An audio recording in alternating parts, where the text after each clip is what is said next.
In the following part, I want to introduce the one touch control function for our machine. Now we have solved the problem for example, after sale problem in no matter which place you are in, we can solve the after sale problem.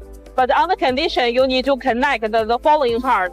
First, on the PLC, you need to connect the SM card or Wi-Fi connection here. This part puts the SM card. This part, if you have the Wi-Fi connection, please insert the plug in here. And then we can remote the cell phone app, computer app, and the PLC control at the same time. But this way we can solve the problem. Now I will show you the actions.